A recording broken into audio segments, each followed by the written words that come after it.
The suspect, smiling, said, I went through Boulder City going north. calm, polite. Detective Flores didn't challenge her. He simply slid a photo across the table and said, It's your foot, Joey. These are your pants. The silence after that was deafening. This wasn't luck, it was psychology. Flores used expectancy violation theory, a strategy that hits where the liar least expects. Instead of shouting or accusing, he broke her rhythm with calm certainty. Nobody else did this. There's no evidence to show that anybody else did this but you. But who is this woman, and how her love story became the most haunting crime story in American history? Welcome back to my channel. I try to make a documentary-style interrogation video, so your review will mean a lot to me. You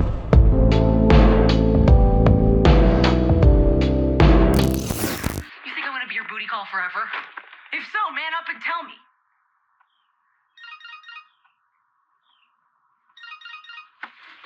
Jody, Who the hell's Marie? a girl that I know. How well do you know her? Well enough that she texts me from time to time. This is crazy. You're acting crazy. This is like insane jealousy. I feel like a prostitute, Travis. A piece of toilet paper. He was smiling on flash of camera, but in next 136 seconds his smiles and emotions were about to wither and die.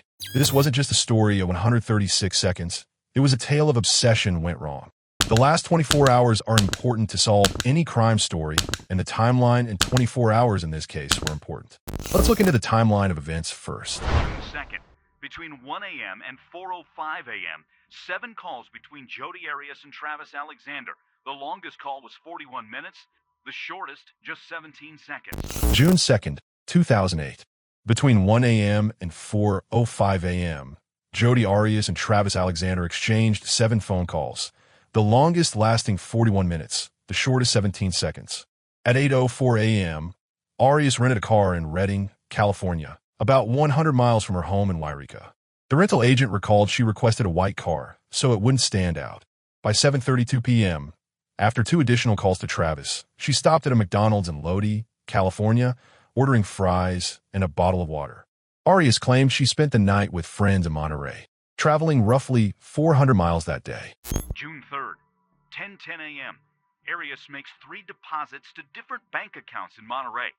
Between noon and 2 o'clock, she makes 2 quick calls to Alexander. June 3rd, 2008. Around 10:10 a.m., Arias made 3 bank deposits to different accounts in Monterey. Between noon and 2 p.m., she placed 2 short calls to Travis Alexander. Later, she visited her ex-boyfriend Daryl Brewer, who testified that he lent her 2 gas cans for a long trip. Between 8 o'clock and 9 p.m. in Pasadena, California, she made 2 calls to Travis and 2 gas purchases at an Arco station, likely filling the car in the gas cans. June 4th, the day Travis Alexander died. Jody Arias arrives in Mesa, Arizona after traveling 1,000 miles. June 4th, 2008, day of the murder. Arias arrived in Mesa, Arizona around 4 a.m. after driving approximately 1,000 miles. She and Travis went to bed upon her arrival. Around 1 p.m., she later claimed they woke up, had sex, and took nude photos of each other. At 5:22 p.m., she began taking 19 shower photos of Travis. At 5:30 p.m., the last photo of Travis alive was taken. At 5:32 p.m., a final photo showed Travis bleeding on the floor with what appears to be Jody's leg and foot visible in the frame. 5th, West Jordan, Utah.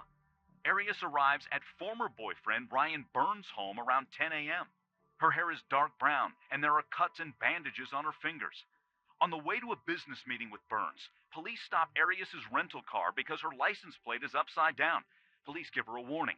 After the meeting, Arias and Burns return to his home where they, quote-unquote, make out. June 5th, 2008.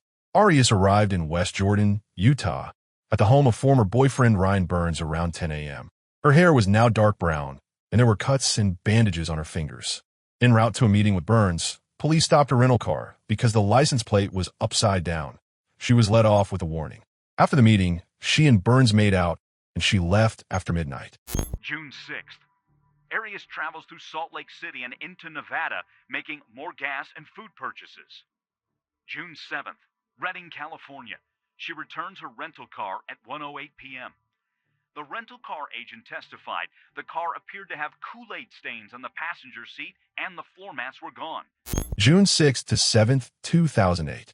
On June 6th, Arias traveled through Salt Lake City and into Nevada, stopping for gas and food.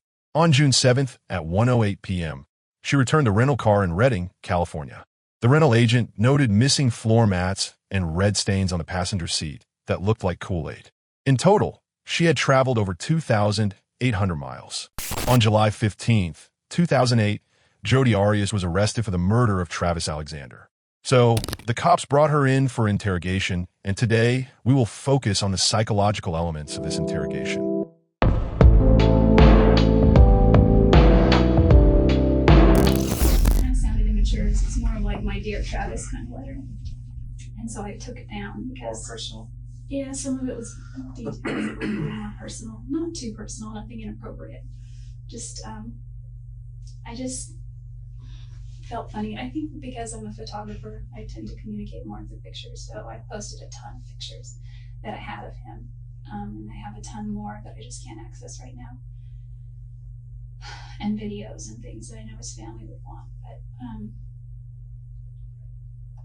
so I posted pictures and I took that down, and I posted something last week. But other than that, I've been on Facebook and MySpace a lot, looking at his profile, looking at his pictures, reading things about his obituaries and any news updates. And, you know, there's legacy.com where you can write something about him. Yeah. I've seen a lot of those postings. Mm-hmm. I didn't realize until I actually spoke with Ryan Burns. He told the guy that's in Utah. And we've been talking a lot, and we try not to talk about that because it's kind of like, ugh. And plus, Travis is my ex-boyfriend, but at the same time, he's my friend. So while I'm mourning my friend, how do you talk to your new potential, possible, maybe person that you might start dating about your friend, even though he was your ex-boyfriend? So it's kind of a gray area. I try not to talk about him too much, but he comes up a lot. And it was through him that I learned that he said, you know, if you come out to Utah, things are really weird because everyone thinks that you could have had a hand. And I've talked to a lot of people, and everybody's pointing a finger at you. I know. You know, everybody is saying, I don't understand what happened to Travis. I don't know who killed him. But you need to look at Jodi. And sometimes the simplest answers are the correct ones. And that's one of the reasons I started looking at you a little bit closer. And over the last month or so, I've gotten into Travis's life, talked to all his friends, his family. I got a really good understanding of who he is now. From the first few minutes, Jodi projects calm confidence. This is her establishing control, what psychologists call impression management. She wants the detective and the audience to see a carefree traveler, not a suspect in a brutal murder. Having fun with no responsibilities, and they would regret getting married. And I think if you're strong in the church, it's not so much a problem, but Yeah, depends on who you surround yourself with, too. If you surround yourself with the right people, you know, it's a different story. But, you know, that's where he was. And did you guys ever discuss possibly getting married or anything? when we were dating, we did. Okay. Once we broke up, he brought it up. He actually proposed to me a lot of times, but he wasn't serious. I think he was serious once, and it was when we broke up. And that was really hard because we were on the phone, and it was just like none of that stuff should be done on the phone anyway, but I was hundreds of miles away. And I told him that I loved him. We didn't say I love you during our relationship, but we said it afterward. It was weird. Okay. I said, you know, this isn't, breaking up with him on the phone wasn't really the way I wanted to do it, but it was kind of a situation that had just come to a point where it just couldn't be ignored anymore. And Let's move to after the breakup. oh, okay. Notice Flora's tone, soft, conversational. This is the rapport phase of the read technique. By mirroring her energy, he lowers her guard, making deception feel safe. Jodi responds like she's catching up with a friend, not discussing a homicide. What kept you in Mesa at that point? I actually moved to Mesa a few weeks after we broke up. Really? Mm-hmm. Okay. I mean, as far as the timeline goes. But, I mean, if you want to call it our official breakup, shortly thereafter, it's like we were still seeing each So other. you guys were seeing each other, but it was a long distance type relationship. It was always long distance when we were officially dating. We dated from about the beginning of February to about the end of June. So February, March, April, May, June, about 5 months total. Okay. In June of 2007, you guys broke up, and then June you moved to 29th. Mesa. Yeah, I moved to Mesa sort of. Most people, when they break up, they kind of go their I own know, way. and plans were already in order for me to move there. I was already speaking with a friend who was, was going to be her roommate, and I was her roommate for a short time. She's kind of flighty. She's a great girl, though. I had talked to Travis about maybe going to Southern California instead. Okay. And he's really persuasive. He persuaded you to stay there in Mesa. He kind of was playing up all the advantages if I did come to Mesa. And if I did, he said, it's a great place. We could still see each other and hang out on occasion. This church is very strong. You'll make a lot of friends. And I already knew all this stuff prior because we talked about that. And so I went ahead and just made the move. It sounded at the time like a good idea. Here, Jody reframes her move to Mesa as coincidence, not obsession. But proximity reveals motive. Detectives often test commitment narratives, how a suspect justifies staying close to someone they claim to have moved on from. So I don't want to inconvenience you, but is there any way you could stay with somebody else or just find another place? At the time I was waiting on a house in Gilbert because I already knew they were getting married, so I was kind of looking anyway. And there was a great girl named Brenda, and she was waiting on her keys for the mortgage to go through, and it was a great ward, it was a great house, and it was brand new. Construction and all that was really nice. But she didn't get her keys for months and months. I think she's in the house now, but I don't know, I haven't talked to her. So I scrambled. I went to the Institute. I wrote down a bunch of phone numbers. I called them all, a lot of them. I got voicemails. One girl that answered, her name was Tiffany, and she knew Travis. And she was at his services in Arizona and as well. And we've just remained friends sort of like on MySpace and Facebook and that kind of thing. But she said, hey, sorry, that's an outdated posting. I forgot to take it down, but go to this website. So ldshousing.net, I went there. I made 3 phone calls for the places that were within my price range. I didn't think to look where they were. The one girl that called me back, her name was Shannon Darricott. She said, here's my place, here's the directions. Go ahead and go out and come see the house. It was available, so we did. Oh, go ahead. You have to get that? No. Okay. So I moved out there, and when Travis found out it was so close to him, he freaked out about it. And I made sure to check that it wasn't, that we wouldn't be in the same ward. And it was within his ward boundaries, but it was also within another singles ward boundary. So of course I'm gonna go the other one, because it would just be kind of weird. I mean, I didn't know about him and Lisa at first. So I don't know if they were even dating at that time. I don't know what their whole timeline was. But it still would have been weird, and it wouldn't have made Travis very During that comfortable. time that he was seeing Lisa, did you continue to see him as well? Yeah, and I didn't know that he was seeing her. Okay. But he would call you and have you come over. Yeah. I know there was a time when you, I guess, were cleaning his house too for extra money or something. Yeah, I did He that. hired you. Yeah, I did that because he knew that I was struggling, and he's like, I've been doing the math, and that happened pretty much right on. I think that started in August. He's like, I've done the math, and I feel that I can be more protective. My time is more valuable than X amount of dollars per hour. So why don't I pay you this per hour, and I'll work, and you can make a little bit of money. Instead of aggression, Flores uses calm confrontation. When Jody expects hostility or accusation, he surprises her with gentle curiosity. This leverages expectancy violation theory, Burgoon, 1978, where unexpected behavior captures cognitive attention and increases message credibility. The more calmly he dismantles her statements, the more destabilized she becomes. That's him, typical. Yeah, Like I said, he's a very flirty guy. And, he is. now, obviously the Rachel relationship, or not Lisa? Rachel, Lisa relationship didn't work out. And, They go back and forth about the nature of the relationship, how it was long distance, how she had considered moving closer to him. Most of what she shares early on feels pretty surface level. When they started dating, how Travis cared for her but had cold feet about commitment, and how he once told her she wasn't marriage material. Really looked up to them. And I thought I would have laughed it off, and I thought it was kind of funny, but I feared inside that I was losing their respect.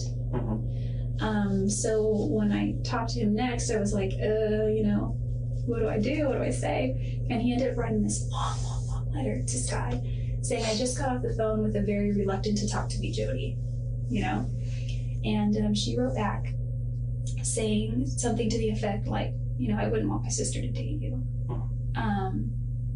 Why do you kiss Jody in the dark and then act like you guys aren't even together in the daytime? Things like that. That's a good statement, because that kind of sums up the relationship that you have with him. It seems like he liked you, he loved you. He wanted to be with you, but he was reluctant to make a commitment first off. And truly, he didn't think that you were marriage material. And I don't know why not. I mean, I see you. You're a wonderful girl. You're struggling. You're trying to make your way through life, and I don't see why you guys couldn't have made it. I think we have very different philosophies in a lot of ways.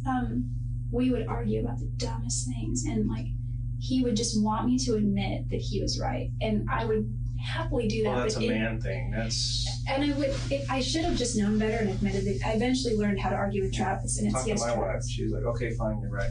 Yeah, eventually that's what I began to do with him. It's like the more I just agree with him, the sooner the argument gets over, the sooner we can make up, and the makeup was always great. Flores repeatedly calls Jody a good girl and a wonderful person, even after exposing contradictions. This is deliberate. It taps into self-concept maintenance theory, Mazar, Amir, and Ariely, 2008, which shows that people lie less when they can maintain a positive self-image. But he did act jealous, but he wouldn't say he was jealous. He would just say. But he would tell other people about it. What do you mean? Did he tell Sky Hughes? Oh yeah, I guess it got. I may have told Sky about that. But they probably had a conversation with him, and he probably voiced his opinion. They had many conversations. I know that him and Sky had a lot of fights and arguments, and I was the root of that a lot of time.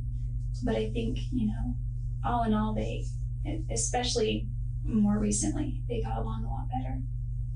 I think she gave him a really hard time about our relationship, so that's one of the reasons he really wanted to keep it under wraps.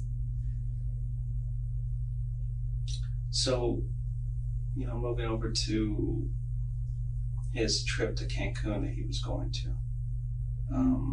When did you first find out about that he was going with Mimi? Oh, I found out about that at his memorial services on Monday. It was the Monday night memorial service. So you didn't know that he was going to Cancun? I knew he was going, yeah. Okay. You didn't know he was taking Mimi? I didn't know that. I think that's awesome, actually. Yeah. Well, unfortunately, Mimi had called him a week or two before, and I told him, look, if you want to take somebody else, it's fine, but I have something to tell you. I don't look at you that way. I don't look at you as a boyfriend. If you want to be friends, we can be friends. And that really broke his heart. I know. He didn't tell me that, but I found out from his bishop afterward when I talked to his bishop. And his bishop did say that Travis really took that one hard, and he said he took it to heart. And he said he realizes that it's speaking from a bishop's perspective. He said it's because Mimi is of a certain caliber when it comes to her spirituality, and Travis was just in another place. He's struggling, and that's something he struggled with for a long time. Well, I feel responsible for that part. Why do you feel responsible? Because I had moved away, but I had participated with him in so many things that kept us both down spiritually for a long time. If I had just cut ties completely, I could probably be married right now. As Jody expands her story, Flores subtly increases cognitive pressure. He requests timelines, cross-states travel routes, and small chronological clarifications. These multitasking demands strain working memory, a concept supported by cognitive load theory, Sweller, 1988. Truthful memories are easier to retrieve. Lies require active construction. I could probably be working on my own family. What and kept you him there? too. What kept you to him? I don't understand.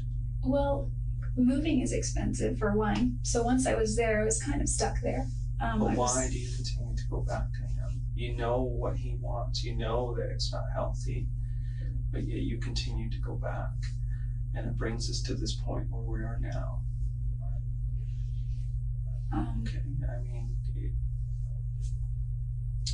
I guess I physically, you I keep was saying you knew that it wasn't healthy, and you knew it was contributing to something that wasn't good. And, I think at the but yet time, you guys continue to do it. yeah, and part of my perspective now has to do with the fact that I'm going through a repentance process that I've worked out with with my bishop, and he's given me certain scriptures to read and ponder and pray about, and it brings me back to where I was prior to all that. I don't know how much I ever really was there as much as I am now, because even before I was baptized, even the 2 days before I was baptized, 4 days, it was on Wednesday and I was baptized on Sunday, before Thanksgiving. And it was just like Travis and I were making out, and that was prior to, we hadn't gone all the way at that point, but it was just too far. And I called him that evening and I said how it felt different. The first few times was like, hey, that was great, whatever. And then it just felt different this time. And it was right before I was about to be baptized, and I already had my interview, and so it was like, it was just different. And he said, well, yeah, he's like, I feel the same way, and I think that's the Spirit, telling us this, that, or the other. And so I think that by driving the Spirit away so much, you just get into this pattern of I don't know. It was convenient. If there was a couple times where I didn't answer his text messages, and he would send me little sad faces, or eventually he would wait, and then he would call, and he would call again, and if I didn't answer, he'd call 3 times. And obviously you guys kept this relationship hidden from everybody else, and because nobody really knew about it. Well, there were some people who I talked to and said, yeah, they continued to have a relationship even after they broke up. Flores occasionally mirrors Jody's emotional vulnerability, showing empathy when she mentions faith and repentance. This invokes reciprocity norm theory, Goldner, 1960. When someone shows you understanding, you feel compelled to give something in return. That something becomes self-disclosure. And there are others who are saying that you had become obsessive with him to the point to where you would go into his house when he wasn't there, or when you weren't invited, and he would talk to people saying, she just kind of showed up, and I don't want to tell her to leave, but I don't want her here. Oh, must have been early on, because there were a couple times when we established a rule early on, just don't come over unless, he said, you can come over anytime, but I need to know first. Yes. He's like, you just never know. Because you ran into somebody one time, right? Did you run into like one of his ex-girlfriends as well, or was it Deanna that you ran into? Oh yeah, well that was okay that I was there. He asked me to stay there and be with Napoleon, because that was during general conference in October of last year. He took a road trip with some friends from his church to Utah, and unless he's going to California, he pretty much leaves Napoleon at home. And so he needed someone to be there. And it's like I got full house privileges. I could sleep in the bed, I could eat, food. I've talked to her, and she said that was kind of an unusual kind of situation. She didn't expect you to be there. She didn't at all. And so at first I was like, did you give Deanna any flack over coming over? Throughout the interview, Flores uses bureaucratic language, policy, procedure, standard process. This isn't filler, it's semantic framing.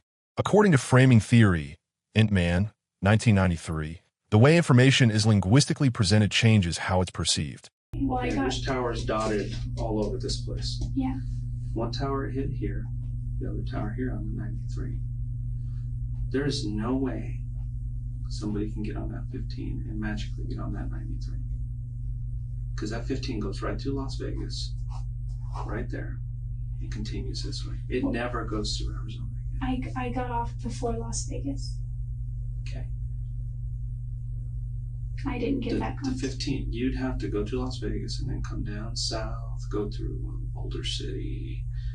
I went through Boulder City going north. Did you cross over the I know. dam? Uh-huh. You didn't think that was odd? You were crossing it over Arizona? Well, after I figured out it was lost by then, and I found the 93 and then found my way back to the 15. And this tower here, it's not just over the border in Arizona, it's quite a distance inside of Arizona that it hit. Because there is a mountain range all along here. And if you're on this side of the mountain range, pretty good distance, that signal's not going to hit Utah or Nevada or California. It's only going to hit in Arizona.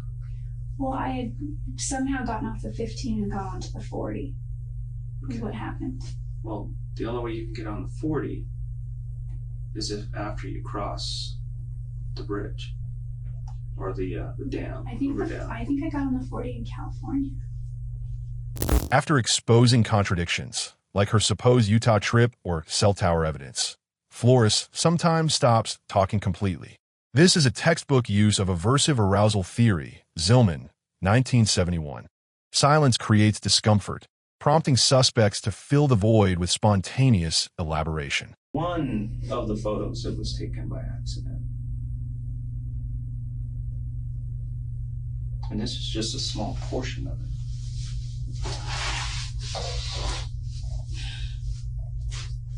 It's your foot, Joey. These are your pants. No, it's off color because we had to enhance it and the color kind of changes a little bit. Let's try this. This is his bathroom. That is not my foot. These are your pants. It's a different color, like I said, because we had to enhance it and the color changes. The zipper back. I have both of those pants at home. If these are the same one. I don't have a zipper there though.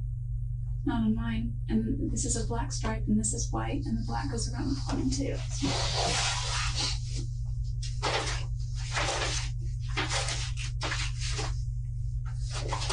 Couldn't even recognize Travis. You've been there so long.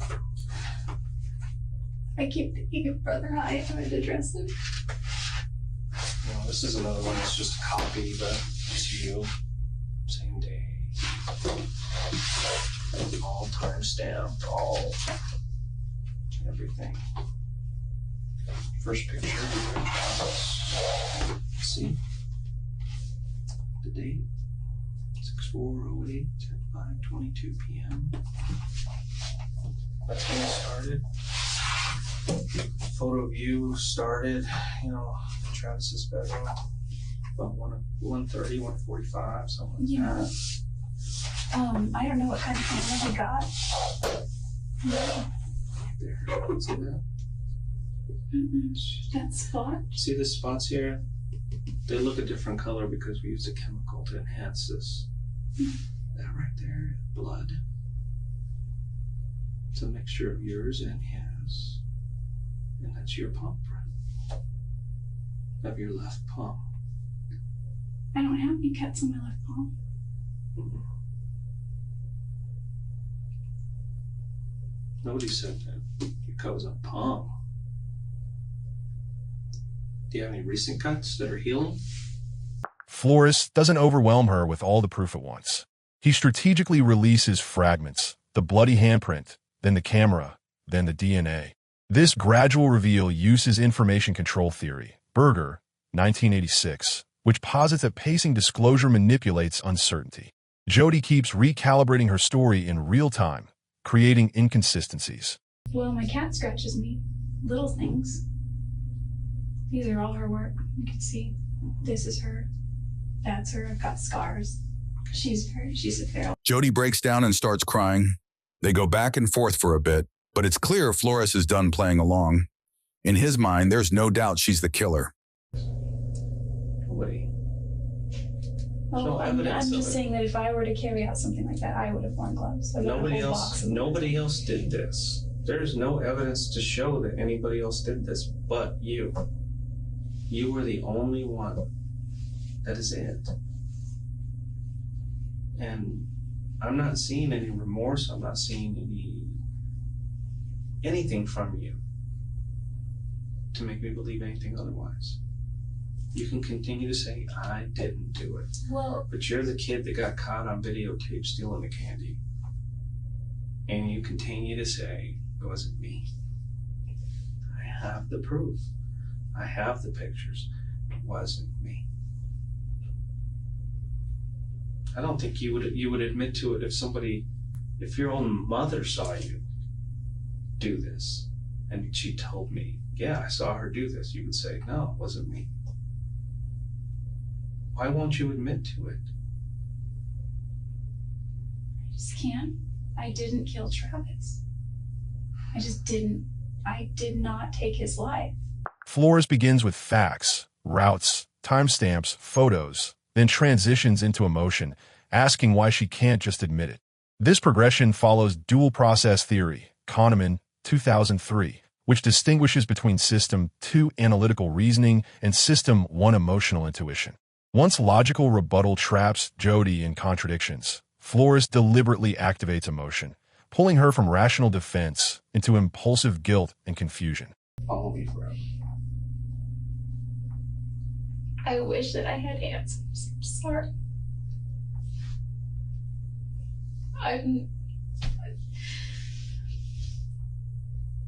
You need to just let the answers come out. There's just no reason. There's just no reason. There's no good reason why this happened. There's never a good reason why somebody dies like this. How many times was Travis stabbed? More than I want to remember.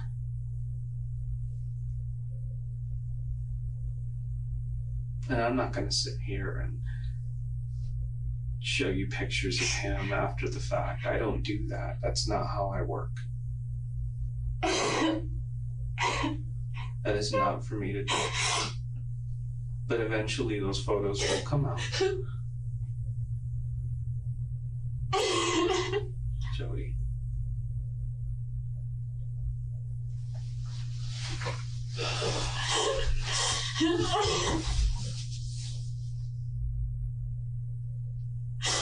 Jody, we're here now. We're right here.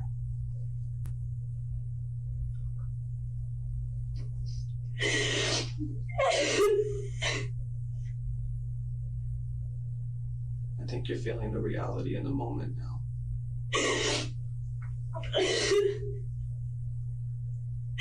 No, I'm just feeling all of the things that I'm going to potentially miss out on with my family, and I think of all the things that Travis's family is gonna miss out on with Travis. And he had brothers and sisters, and I have brothers and sisters. Throughout the questioning, Jody clings to a polished self-image. Calm, articulate, victimized. Flores intentionally undermines this identity through the caught-on-tape analogy, equating her denial to a child's lie.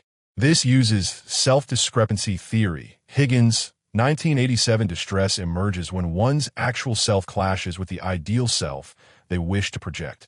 The emotional dissonance between who Jody wants to appear as and who the evidence proves her to be erodes her composure. It's not going to be good. It looks like you don't really need anything. It just looks like, it looks like you don't even need a good prosecutor anyway. So, You're right. I have to maintain my innocence. I can't admit to doing something that I haven't done. Part of me wants to cop out and say it. No. Well, if you're gonna cop out, it's because you're telling the truth. Well, that's not really copping out.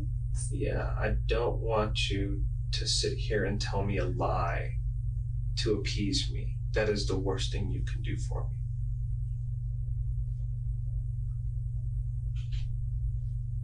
But back there in that mind of yours is somebody screaming to get out and tell me what happened, but you just cannot. When Flores finally tells her, "I can't listen to more lies," he employs strategic withdrawal, a tactic supported by behavioral conditioning theory, Skinner, 1953. Removing attention acts as negative punishment. It signals that deceptive behavior yields social rejection. For someone craving validation, the sudden loss of emotional audience becomes unbearable, motivating a shift toward truth to regain connection. About him. Well,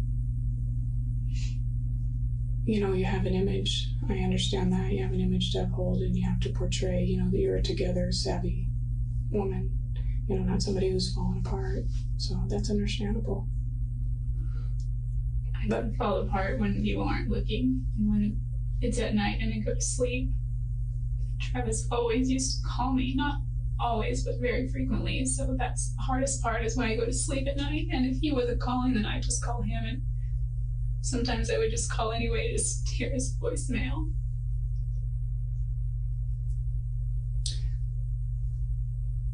So let me go back to, the choices that you have, because again, there's no doubt in anybody's mind what happened that day.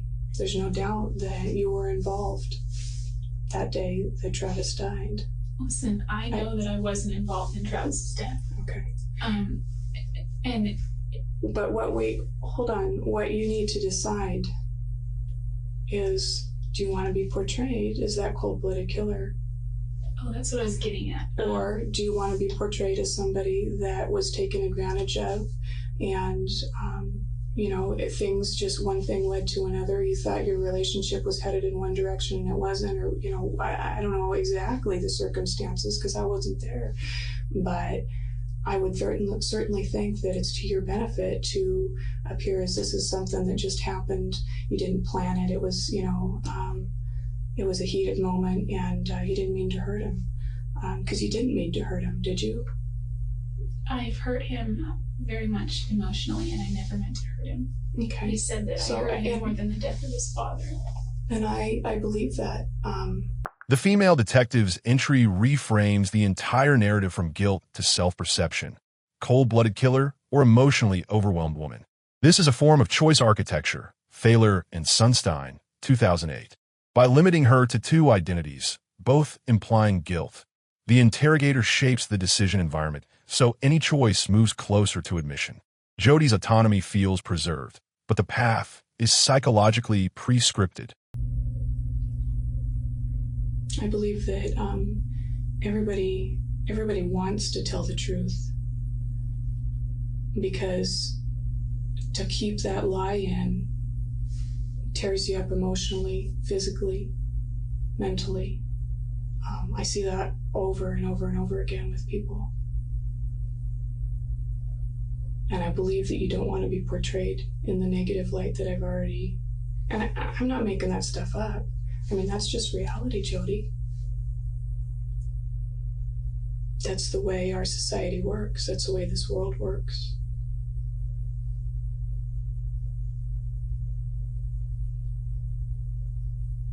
And things are going to start moving real fast here for you.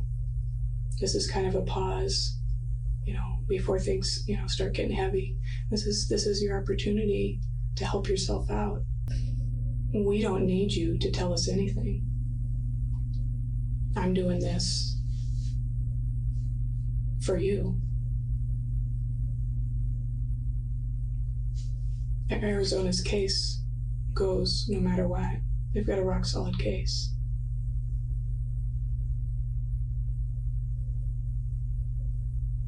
So what you say is basically irrelevant to their case.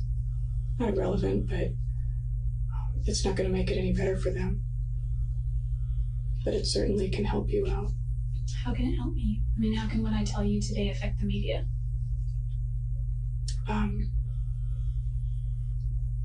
You take control of the situation as much as you can and paint whatever kind of picture you want to paint of yourself. When told, "We don't need your confession," the case goes forward. The interrogator introduces the illusion of control effect. Langer, 1975. Humans overestimate influence over uncontrollable outcomes.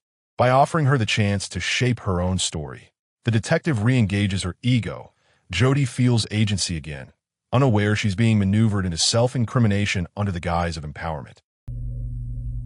Nobody's going to believe that you didn't do it after they see the evidence.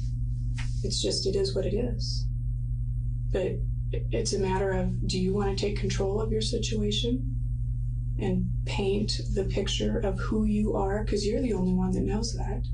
Or do you want the media to take the evidence, all of the facts and the information, and paint their own picture of you? And as smart as you are, you know as well as I do that the media doesn't like to paint warm and fuzzy pictures. They would much rather paint the vicious, cold-blooded killer, because that sells. Am I right? So, do you want to control your situation? Paint your own picture? Or do you want to let somebody else do that for you? I don't feel like I have any control over what the media says anyway. Well, you do, to a certain degree. You can have the opportunity to tell your side of the story. You know, was it a matter of, like I said, this guy, Travis, building some sort of, what you thought was some sort of relationship? You know, were you hoping for marriage? Because I've heard a lot of talk about, you know, possibilities of marriage, and I know that is... Toward the end, Flores hints that confession could show strength. This tactic operates on moral licensing theory, Merritt, Efron and Monin, 2010. By suggesting that honesty restores moral credit, he frames admission as redemption rather than defeat. It's a subtle permission structure. Confessing doesn't destroy her image, it redeems it. Those Navajos that you meet today are really overweight, but they have their animals are starving. Everywhere you go, they got ribs sticking out. It used to make us both so bad. Travis bought, so we ended up splitting it, but Travis bought 7 cheeseburgers for 300 hungry dogs. And one with a mother, puppies, and they just wolfed them down, and we felt better, but we just felt like we couldn't do enough.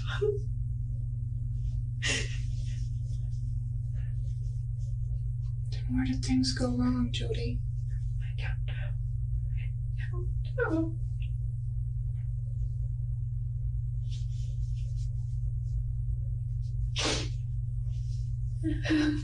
This is your chance to make at least something right. Even if it's on a small scale, it's a big deal to his folks.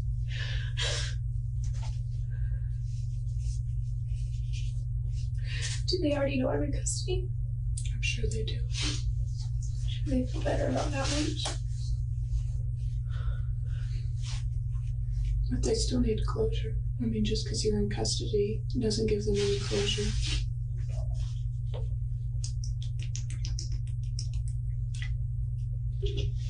Finally, when a detective speaks of Travis's family needing closure, she deploys empathic guilt induction. Baumeister, Stillwell, and Heatherton, 1994. Instead of condemning Jody, she places her in the moral position of caretaker. You have the power to end their suffering. This reassigns agency. Confession becomes compassion, not capitulation, a subtle but powerful pivot that momentarily cracks her emotional resistance.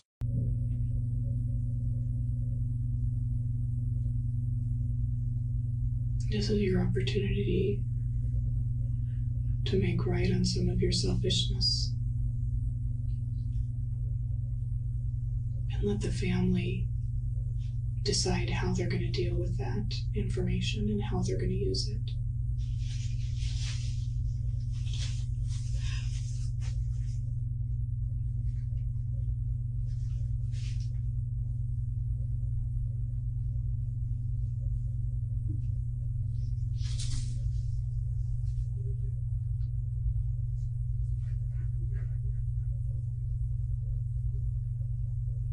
And why should they have any more suffering than they've already had?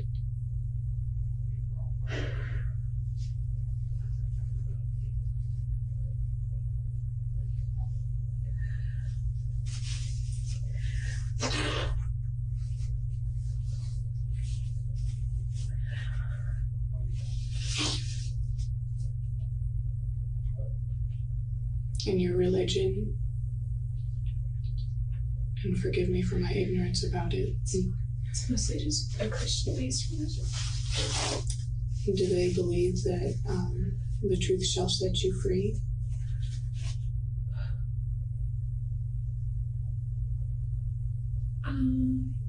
I think, yeah, because it has to do with repentance. Mm-hmm.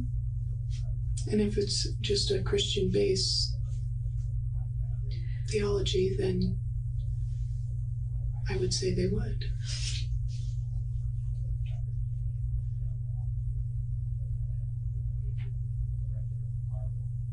I think it even says that in the Doctrine and Covenants, which is another part of our scriptures. Mm-hmm.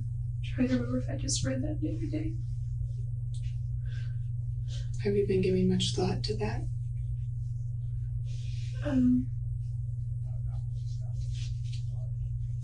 Not within the last 24 hours.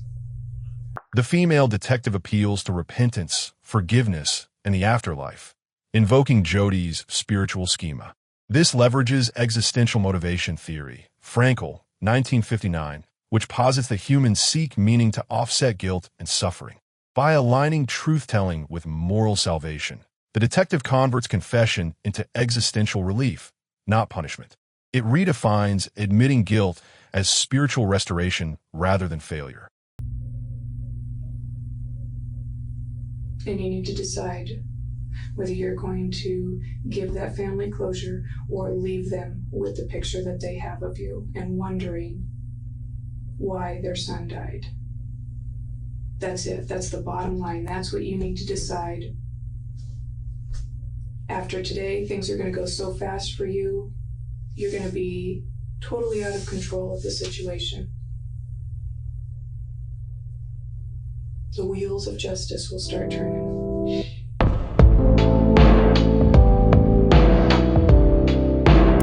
In this final interrogation, Detective Flores systematically dismantles Jodi Arias's alibi using forensic evidence, timestamp photos, and her own contradictions. His psychological tactics, empathy, silence, and controlled confrontation expose deception without needing a confession. Legally, the session secures admissible corroboration. Her presence at the scene, shifting stories, and emotional inconsistencies all reinforce intent and consciousness of guilt. Though she never explicitly admits to the killing, her denials collapse under the weight of physical proof. From a prosecutorial standpoint, this interrogation transforms circumstantial evidence into a compelling narrative of premeditation and deceit, laying a solid foundation for conviction at trial.